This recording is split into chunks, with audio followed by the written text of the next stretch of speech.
اگر رزق عقل و دانش سے ملتا تو جانور اور بیوقوف زندہ ہی نہ رہتے۔ ہر چیز کا ایک بیج ہوتا ہے اور دشمنی کا بیج مذاق کرنا ہے۔ زبان سے نکلے ہوئے الفاظ جسم کو نہیں بلکہ روح کو زخمی کرتے ہیں۔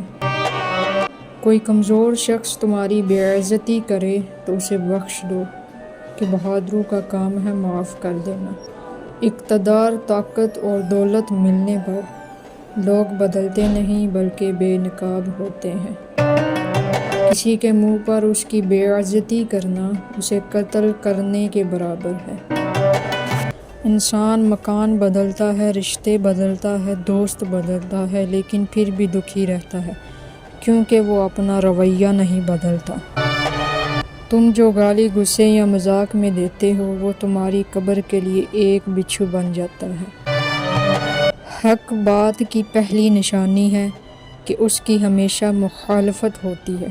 جس کی کوئی مخالفت نہیں وہ حق بات نہیں۔ پریشان مت ہوا کرو، ٹھوکر انہیں ہی لگتی ہیں جنہیں اللہ تعالیٰ تھامنا چاہتا ہے۔ اگر تم اپنے تکبر کو توڑنا چاہتے ہو تو کسی غریب کو، مفلس کو سلام کیا کرو۔ ہزاروں لوگوں میں اس سے ایک کو عزیز رکھو جو تمہاری غیر موجودگی میں بھی تمہاری عزت پر کوئی داغ برداشت نہ کرے۔ اپنی زبان کو یوں محفوظ رکھو جس طرح سونا اور چاندی کو محفوظ رکھتے ہیں۔ جو ذرا سی بات پر دوست نہ رہے سمجھ لینا وہ کبھی دوست تھا ہی نہیں۔ جو ظلم کے ذریعے عزت چاہتا ہے اللہ اسے انصاف کے ذریعے ذلیل کرتا ہے۔ بے شک مشکل کے ساتھ آسانی ہے، مشکل وقت پر صبر کرنا، بہتر وقت پر شکر کرنا مومن کی پہچان ہے۔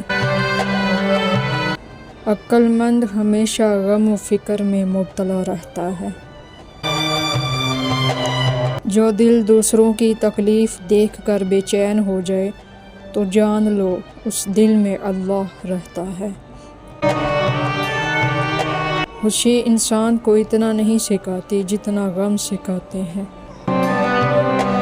خوبصورت چہرہ بھی بوڑھا ہو جاتا ہے، پرکشش جسم بھی ایک دن ڈل جاتا ہے، لیکن ایک اچھا انسان ہمیشہ اچھا انسان ہی رہتا ہے۔